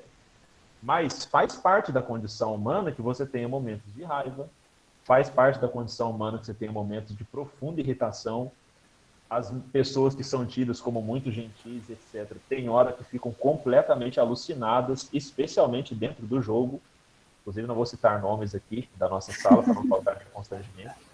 Mas, gente, isso faz parte do processo de humanização também, tá? Eu acho que, não sei se fica claro para vocês, quando a gente fala, né, próprio do desenvolvimento pelo esporte, também existe uma certa idealização das pessoas, né, como se elas devessem ser pessoas, em certa medida, sagradas e maravilhosas, e tudo é muito bonito, a gente se trata super bem. E não, cara, tem hora que os nossos atletas e a gente mesmo, a gente vai perder a linha, a gente vai ficar mal, porque faz parte da nossa humanidade, e acho que a questão é como que a gente lida com isso, né? Essa é a grande diferença, Júlia. Esses momentos eu ia falar momentos de tensão, mas isso me lembrou o Luciano Huck, cara, então não farei essa referência aqui, porque é um pouco problemática para nossa fala. Mas esses momentos, assim, de maior fragilidade emocional, vamos dizer assim, nem sei se é fragilidade a melhor palavra, de alterações emocionais, eles são inerentes à nossa condição humana. A questão é como que a gente lida com isso, né? Como treinadores e professoras, né, prof? Nossa, ótimo. Acho que não tem resposta, a inquietação é melhor do que a resposta. E aí, como a gente tem uma sequência aqui de perguntas, Hudson, o que eu ia sugerir é a gente tentar pegar aqui uma ou duas para também não extrapolar o tempo, pode ser? Claro, fica à vontade, prof. Seguindo aqui a do Luiz, tem a do Tamashiro. E ele falou, a partir da experiência de vocês, como vocês percebem a abertura dos treinadores e treinadoras para esse conceito de humanização e reflexão no desenvolvimento pelo esporte? E também é uma baita de uma pergunta, uma bomba que você jogou aqui no nosso colo. Mas o Cheetos sempre com colocações muito... Desculpa, o nosso Tamashiro, o Cheetos é aqui. Sempre com colocações muito importantes. Prof, só um parêntese, não sei se você viu, mas a gente pode ir até as 19h40, segundo aqui a nossa organização, tá? Então, beleza. Nós temos aí mais 17 minutos. Beleza, Vitória. Ô, Matheus, a Vitória pediu aqui para eu fazer a sua pergunta, tá? Porque você não é da faculdade, então eu vou fazer. Matheus é meu colega de trabalho, faremos aí logo em breve. Prof, eu vou fazer uma provocação, não é para você, mas você fica à vontade para comentar depois. Vou fazer para os treinadores em geral e treinadoras, mas uma coisa que eu acho muito importante. O que o Tamashiro falou é muito necessário, porque assim, prof, existe uma ideia colocada, desde que você pisa na graduação, existe uma ideia que é mais ou menos assim, é muito difícil você se inserir no mercado, porque não existe uma abertura para as pessoas da ciência, entre aspas, ou os treinadores não estão abertos, etc.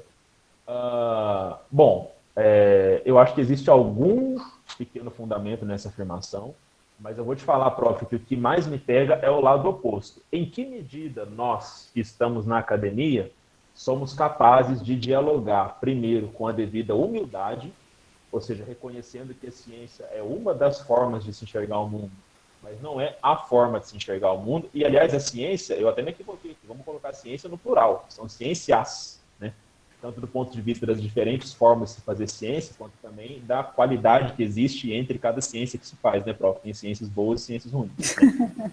E eu acho, prof, que essa é uma coisa importante. Muitas vezes, o problema, e aí, Chitos, isso vai ao encontro da sua pergunta, o problema, às vezes, não está, de fato, nos treinadores e treinadoras que estão lá no profissional da Série A e preocupado com o resultado, etc. Mas está na nossa capacidade de dialogar com eles, né, prof?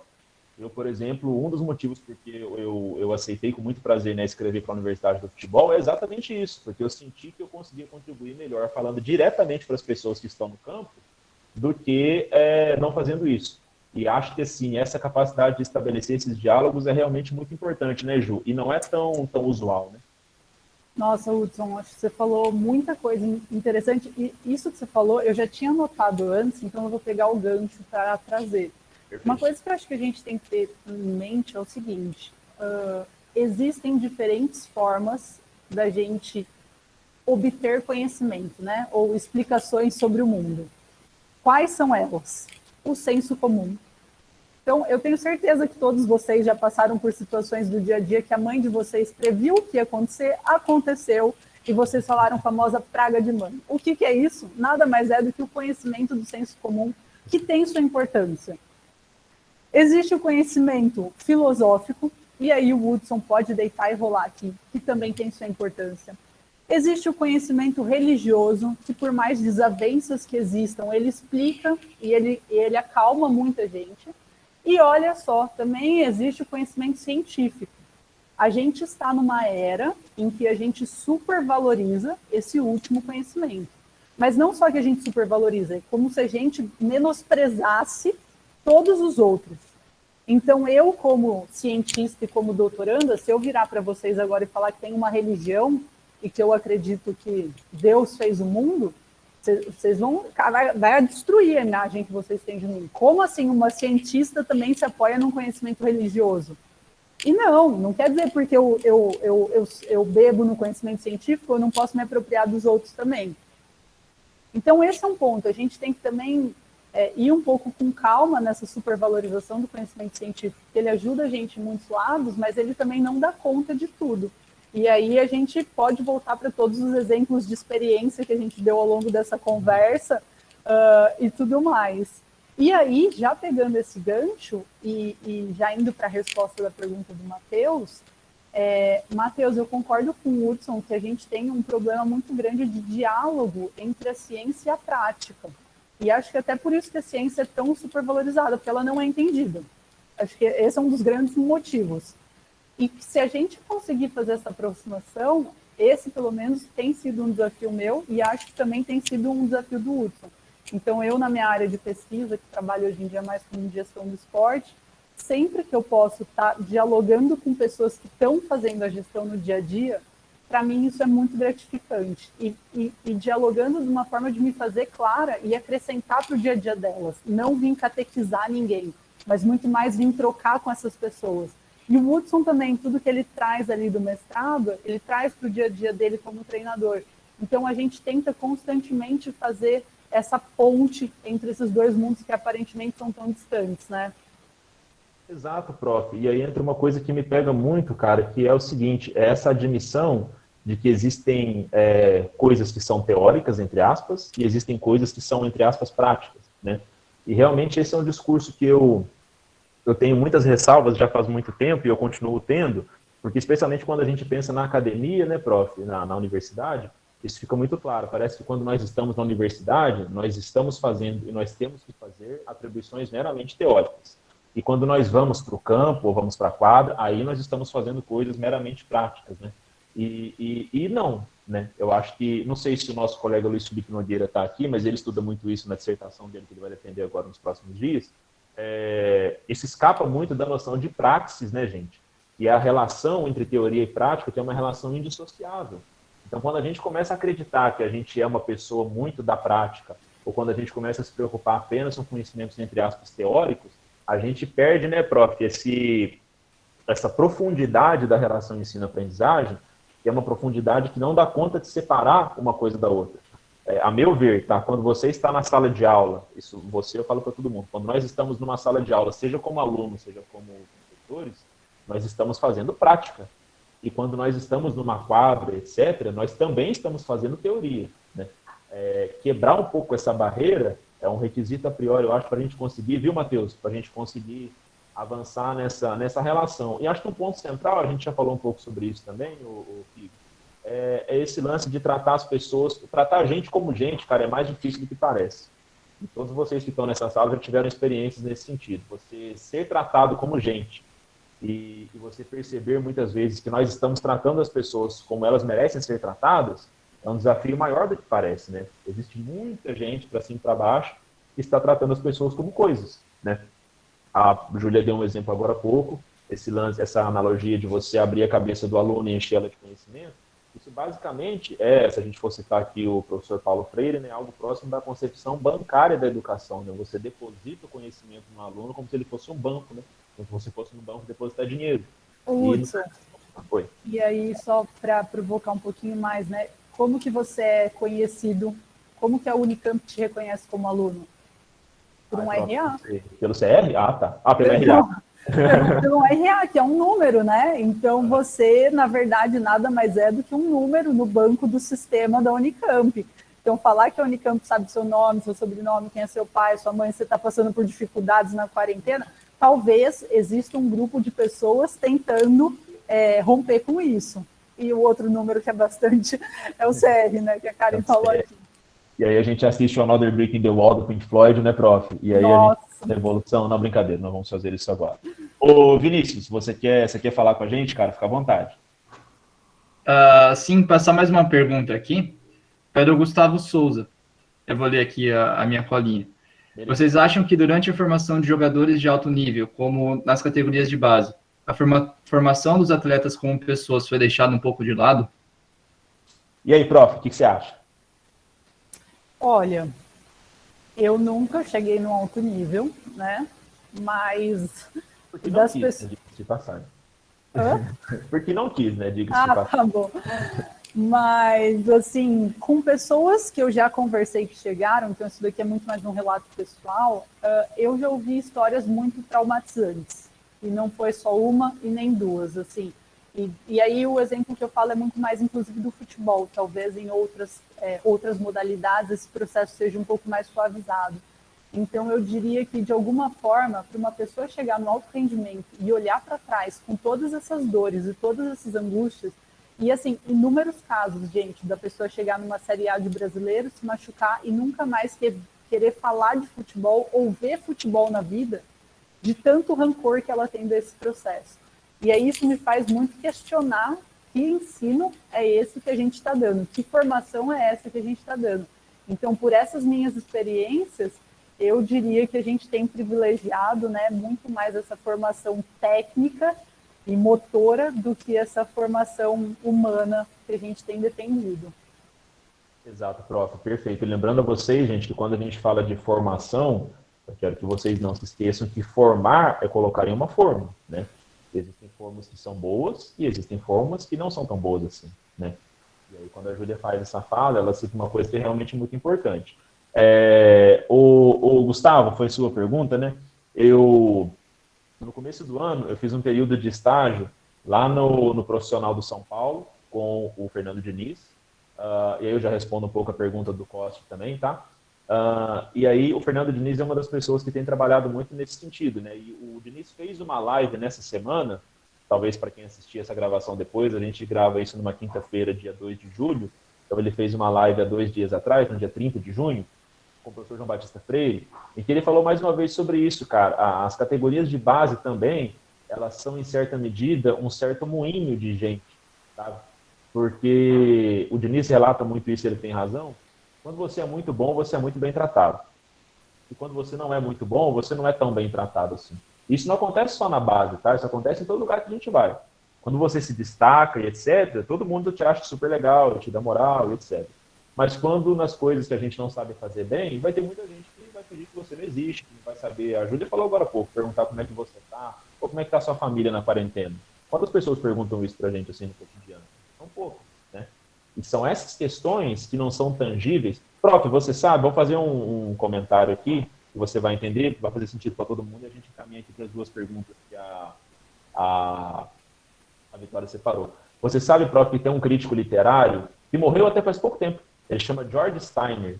E ele tem uma frase muito, muito bonita, que ele fala assim, quando você lê, segundo ele, né?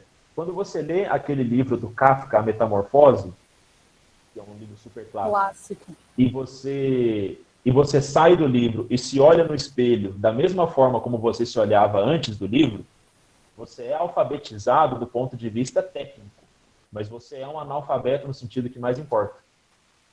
E quando eu penso, que lindo, prof. É muito bonito, prof. Esse cara era maravilhoso. Ele morreu faz pouco tempo, vocês podem achar coisas dele aí depois, tá? E aí, prof, é disso que se trata, né?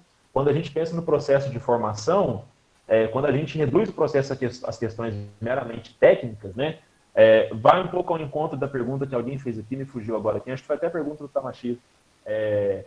Quando a gente tem conhecimentos muito aprimorados do ponto de vista técnico, a gente pode parecer uma pessoa interessante, mas talvez a gente seja um analfabeto no sentido que mais importa, né, prof? E é isso que faz a diferença, né? Olha, eu nem vou prolongar depois dessa, porque se fechou com chave de ouro para não perder esse momento glorioso. Entendi. E aí, ouvi, quais são as perguntas aí que estão faltando, porque acho que agora a gente está chegando perto do horário para dar conta de responder tudo. Ou Hudson, você sabe aí o que é certinho? Eu estou vendo aqui a pergunta. Tá Pode falar. vendo? Não, eu ia falar que a do Matheus Leite era sobre o interesse de vocês em aplicar esse estudo na prática, então acho que é mais se vocês realmente querem trabalhar com isso para o resto da vida. Aí o Hudson já deu uma respondida, se a Ju quiser responder também, aí eu passo para a próxima. Prof, a gente já teve, por incrível que pareça, desculpa, gente, mas a gente teve uma conversa dessa no bandejão, certo, prof? Eu diria que várias temáticas que a gente está conversando aqui, a gente já tinha feito discussões prévias no bandejão. Ali é nosso momento de reflexão, eu diria.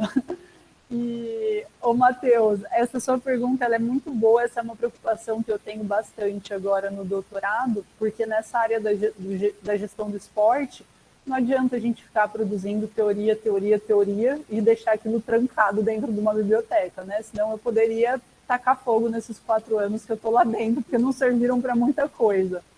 Então, a ideia é que toda vez que eu estou avançando com os estudos, eu estou me encontrando com federações esportivas ou com gestores e gestoras de organizações esportivas e fazendo essa troca. Então, eu tenho bastante essa questão de trazer o conhecimento para eles de uma forma mais didática, não tanto pesada quanto tem num artigo científico, e ver se de fato esse conhecimento ele é aplicado no dia a dia. E o retorno que eu estou tendo está sendo muito bom. Então, de alguma forma, a gente já fiz isso com alguns clubes, federações, e esse retorno está sendo bem legal. Então, sem dúvida nenhuma, essa é uma preocupação, sim. Perfeito, Costi. Da minha parte, a preocupação sempre foi essa. Eu me formei, desde quando eu comecei a minha formação, sempre pensei nisso. E hoje eu trabalho como treinador. Eu não estou em clube, eu estou no mercado que eu, sinceramente, não achava que pudesse ser tão legal como eu estou achando agora, que é esse mercado prévio ao clube. Ou seja, são mercados que, no caso da Eleven, onde eu trabalho, a gente conduz os meninos às categorias de base e também a gente conduz os meninos para experiências internacionais como atleta, especialmente nos Estados Unidos, que exige um nível de preparação muito alto. Então, nós temos um time, nós temos treinos constantes, agora com o distanciamento, a gente tem encontros constantes aqui online. Então, hoje eu estou super bem na Eleven. No futuro, eu tenho algumas pretensões que talvez o tempo vai me dizer se elas vão acontecer ou não. E, Hudson, acho que tem um comentário aqui do Ricardo, né? Ele falou um pouquinho da questão dos pais, e acho que esse é um bom tema aí para a gente fechar também nossa conversa, porque se a gente está pensando em desenvolvimento de uma forma integral, tanto no desenvolvimento dessa criança, como eu, como organização esportiva, em promover, oferecer esse esporte de uma forma interessante para os praticantes, com certeza esses pais têm que estar juntos e têm que acompanhar esse processo. Porque a gente não pode restringir o nosso processo de ensino, achar que ele começa e termina na quadra. A gente não consegue criar esses pontos, essas paredes. Aqui então eu sou professor, aqui acabou minha função e depois está com o pai. Não, isso tudo é feito de forma simultânea, né? A gente está em constante troca. Então, se a gente não tiver esses parceiros com a gente ao longo do processo de formação, com certeza ele vai ser deficiente. E aí queria saber se o Hudson concorda comigo e um pouquinho dessa experiência aí como treinador. Ah, prof, eu raramente discordo de você, né, cara? Eu diria que mais ou menos hoje nunca discordei, né, nessa nossa trajetória. E concordo de novo, inclusive, prof, em 2018 a gente teve o CONIP, né, o Congresso Internacional de Pedagogia do Esporte, e eu apresentei um trabalho sobre isso, sobre a importância da relação com os pais, que foi algo que aconteceu comigo, especialmente na época que eu trabalhei nos Estados Unidos. Ficou muito claro para mim como que era importante fazer essa ponte, né, prof, entre pais e crianças, porque, primeiro, vamos falar a verdade, quem trabalhou com criança que sabe, o Raízes trabalha com crianças, tem alguns pais que atrapalham um pouco o processo, né? A gente precisa ter um certo cuidado com ele. Gente, da mesma forma que, se não me engano, essa pergunta do Tamashiro, a gente tem que estabelecer uma relação quando nós estamos na academia com os treinadores, né, etc. Embora, de novo, eu não me sinta confortável com essa ideia de que existem teóricos e práticos, eu discordo muito disso. Mas, da mesma forma, prof, quando nós estamos como treinadores, é muito importante estabelecer a relação com os pais também. Porque, querendo ou não, você, treinador e treinadora, você é um entremeio, né, entre o pai e a criança naquele momento. Né? O pai e a mãe, eles estão confiando em você para dar um prosseguimento na educação, no fim das contas, integral dos filhos e das filhas deles. Né? Então, é muito importante que vocês tenham, gente, pelo menos da forma como eu vejo, não só uma capacidade de diálogo muito apurada, e, de novo, não é diálogo do ponto de vista técnico, tá? Não é pegar um livro do Aristóteles, da de retórica, e tentar, né, patematos, não é disso que se trata. É uma questão de você desenvolver qualidades humanas que fazem com que você se relacione bem com os pais, tenha confiança deles, mas especialmente também, prof, que isso não seja feito de forma aleatória, né? Que exista um conhecimento teórico por trás, que tinha em base, né? Eu acredito muito nessa mistura, porque, como eu falei, é muito difícil, para usar as caixas que a Karen gosta, é muito difícil a gente fazer essa separação, né? Da pessoa que é só teórica e da pessoa que é só prática. Isso que nós estamos fazendo aqui, a meu ver, é prática. Agora, como a gente se apropria do que nós estamos fazendo aqui, aí já é outra história. Mas, enfim, eu vejo mais ou menos por aí. Acho que tem mais uma pergunta, pelo que eu vi. Sim, a gente tem uma última pergunta para caminhar para o encerramento do evento, que ela foi feita pelo Rodrigo Lemes, pelo Instagram do Raízes, que a gente abriu uma caixa de perguntas, e a pergunta dele foi: qual será o futuro das escolinhas de esporte, já que aglomerações terão que ser evitadas? E aí, prof, você com seus algoritmos estatísticos aí, o que você prevê para o nosso futuro? Gente, bela pergunta, hein? A gente tem um grande problema no esporte, né, em relação a tudo isso que está acontecendo, principalmente pensando nas modalidades coletivas e de invasão, que é o contato. Né? Então, pensando nas escolinhas de futebol, que a gente tem um contato constante entre esses praticantes, com certeza esse formato atual ele vai ser repensado. Acho que tem um lado positivo nisso, porque em algumas escolinhas pelas quais eu passei é comum um treinador ou uma treinadora dando treino para 30, 40 pessoas. E imagino que a qualidade desse treino não é o mesmo quando você dá um treino para, sei lá, 15 ou 20 pessoas. E que apenas tem uma palavrinha que faz com que isso não aconteça, né? Que é capitalismo. Então, pensando por esse lado, eu acho que tem algumas coisas que podem ser favorecidas. Da mesma forma que eu, quando voltar a dar aula presencial, eu tenho certeza que meus alunos vão ser beneficiados, porque eles não vão estar mais numa sala com 60 e vão estar numa sala com 15. A atenção que eu vou dar para eles vai ser muito maior. Em contrapartida, Rodrigo, acho que os gestores e gestoras dessas escolinhas não vão gostar tanto desse sistema. Mas aí esse pode ser um papo para uma próxima conversa. Eu concordo muito com a Júlia, como de costume, acho que existe uma questão econômica muito importante que não pode ser dissociada dessa conversa, né? Se vocês estão aí se informando sobre o que acontece no mundo hoje, e particularmente no Brasil, vocês sabem um pouco do que eu estou falando. Para eu não fugir da sua pergunta, Rodrigo, eu vou assim, fazer um recorte, que é um certo recorte do nosso papel como treinadores e treinadoras, gestores, etc. E é o papel de, beleza, como que a gente reage, então, ao momento desse? Né? Porque eu acho que vocês concordam que está mais ou menos claro que nós não... Júlia, a gente não estava suficientemente, nem um pouco preparado, na verdade, para que a nossa geração passasse por uma situação dessa. Né? Concordo. Uma pandemia, né? A última coisa que a gente ia imaginar. Né? Parece que é uma coisa tão distante, né? A gente não... Você vê como é que esse negócio da tecnologia como progresso, né, prof, é uma coisa também, em certa medida, questionável, né? Porque fica subentendido que nós temos um mundo tão confortável que é impossível que a gente seja afetado por uma pandemia. Né? E não, né? Da mesma forma a falsa ideia do controle, né? Da mesma forma que nós criamos soluções, prof, a partir da tecnologia, às vezes nós também criamos problemas, né? Sem que a gente se dê conta. Estou dizendo que é o caso dessa pandemia específica, mas estou dizendo que nós estamos menos seguros do que a gente pensa, né? E aí, Rodrigo, eu acho que uma alternativa, pensando no futuro, é a alternativa eu não gosto muito da palavra inovação, então não é essa que eu vou usar, mas uma certa criatividade, sabe?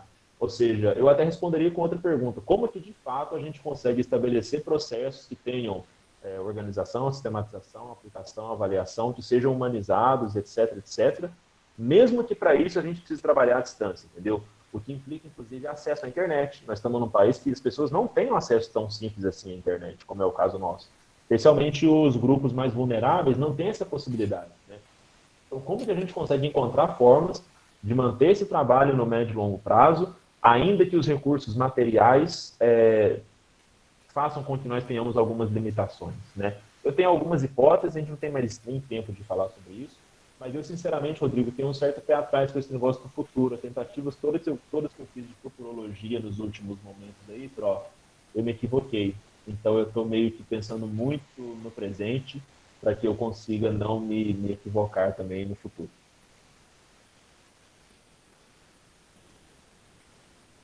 Legal, acho que agora é o gancho aí para o pessoal do Raízes. Certo, pessoal. Muito obrigada. A gente separou essa para ser a última pergunta, porque a gente sabia que ia...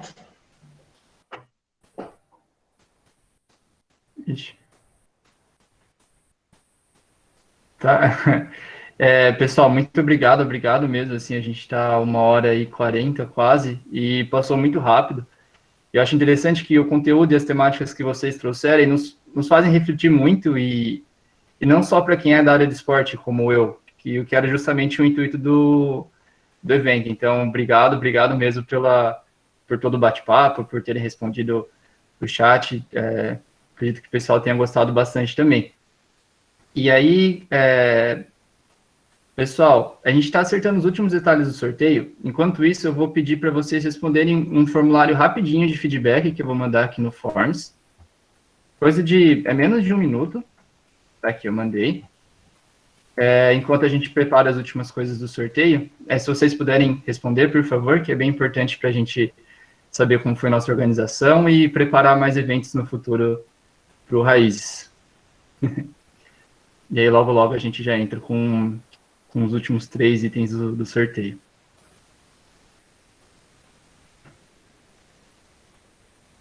Ixi. Espera aí, pessoal, a gente vai alterar aqui, que acho que ficou só para quem é membro da organização. Só 1 minuto. Isso, por favor, Vi. Viu, gente? Essa é a diferença da experiência para o experimento. Exato, Hudson, exato.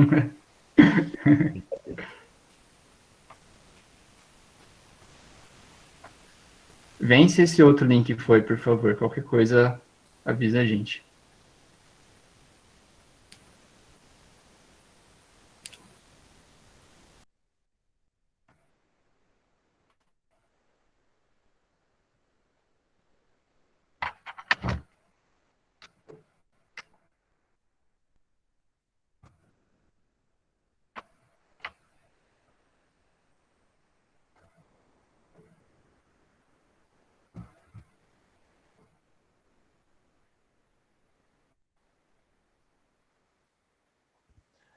Eu só queria fazer um comentário enquanto isso. Eu fui chamado aqui no bate-papo de rei do Forms, tá? Há controvérsia sobre essa afirmação, mas eu vou clicar aqui, tá, gente? Eu não sei se eu vou sumir da imagem por causa disso, mas vou clicar para ver se eu consigo ajudar vocês. Um minutinho só.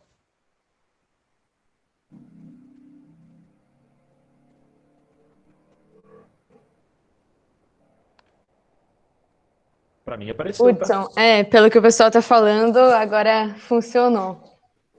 Ótimo. O que não quer dizer que funcionou porque eu cliquei, tá? Só funcionou.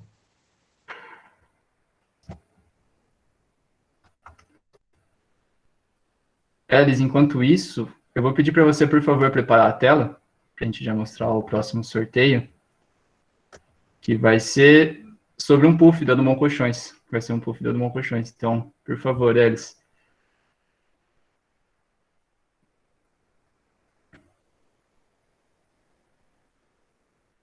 Show.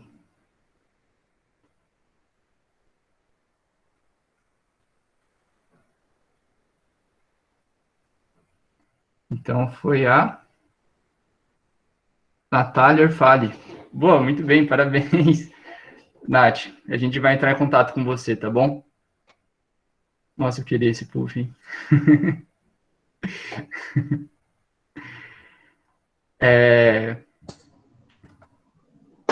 Vamos para o próximo sorteio, então, que é mais uma saída barra, um copo de 500 ml. Elis?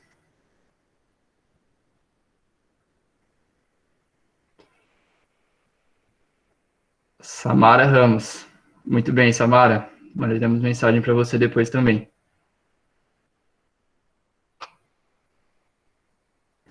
E, por fim, agora o último sorteio, e acho que era o mais esperado por muitos, que é um kit churrasco e um balde térmico da Greenland.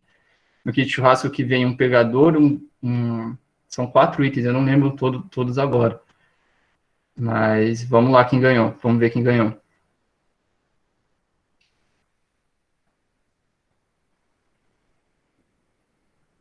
Evandro Lázari.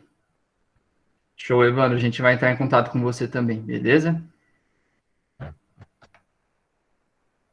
Só queria fazer um comentário que o Evandro tinha falado em um dos grupos que a mulher dele estava ansiosa pelo puff, e agora ele fez um comentário falando que a sorte nunca está com ele, e ele foi o vencedor do último, então precisava fazer esse adendo.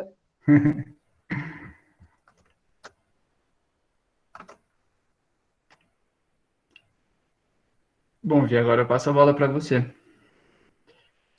Bom, pessoal, então agora a gente queria agradecer a presença de todo mundo. Primeiramente, avisar que a gente vai entrar em contato com essas pessoas direitinho, essas que ganharam o sorteio. A gente queria agradecer primeiramente a Ju e o Hudson por terem topado e ajudarem a gente a construir esse momento.